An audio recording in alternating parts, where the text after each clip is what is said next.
is a long time coming. If I figured it right, it's 23,922 days. He was pronounced missing on 18 November 1942 while on a training mission over the Sierra Nevada mountains. His body was discovered by Petersville while researching for his book on a missing flight at Mount Darwin at Kings Canyon National Park on August 2007.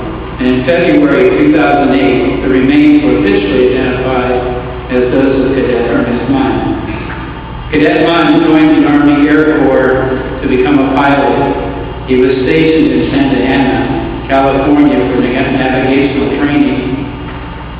It must have been around that time when he became known as the Blonde Bomber.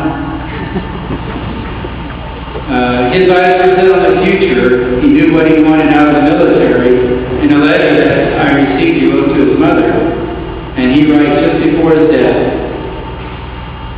"I would want to be in cargo and transportation service. If this would happen, I would be sent to South Carolina for further training. I think I would like this work. We would have to go all parts of the world."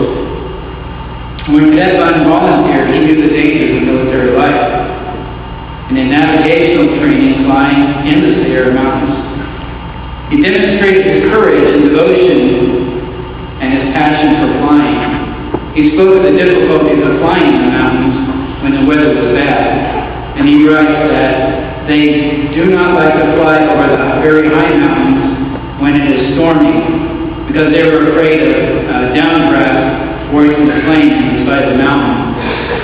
Not I was not scared, he says, but I was glad they decided that we were better to turn back. And at age 23, Cadet Munn died in the line of duty. Speaking from a war veteran's point of view, there is a bond between comrades of arms that is deep and unique.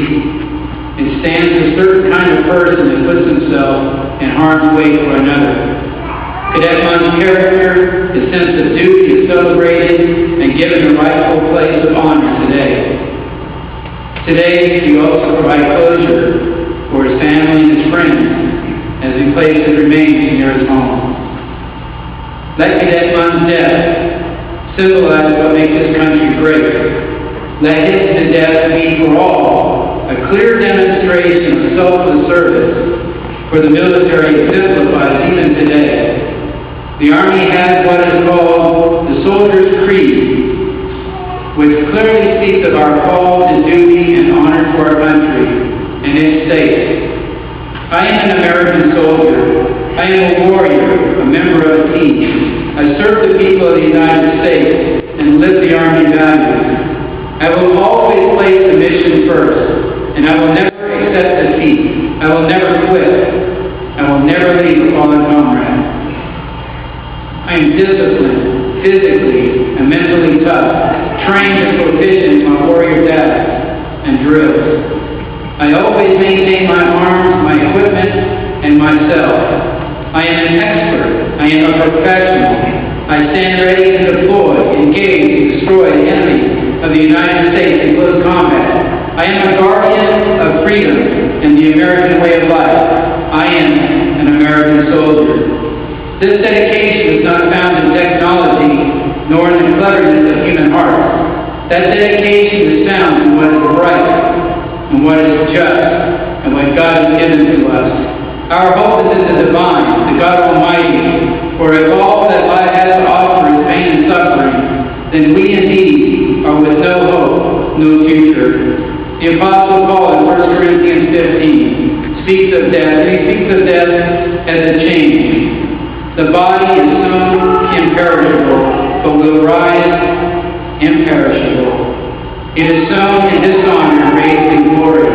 It is sown in weakness, but is raised in power. It is sown a natural body, and is raised in spiritual body. The Apostle Paul speaks of the moment when we die, transformation occurs. And when that transformation occurs, death loses its power. Death has been swallowed up in victory. O death, where is your victory? O death, where is your sting? The greater hope in this life is found in death, for Jesus Christ came to free us and from the fear of death. With death, there is a promise of future reunion, a heavenly reunion. So let us not grieve as those that have no hope, but wait with patience for our family reunion. In Europe, there is a practice of ringing the church bells when one of the local citizens dies.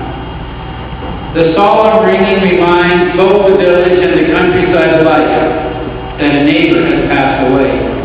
In the fields and at the store and at play, it reminded them of their neighbor and the reality of death. Many of them often thought, no doubt, someday those same bells will ring for me. The Army has its own traditions of ringing of the bell. We call it taps.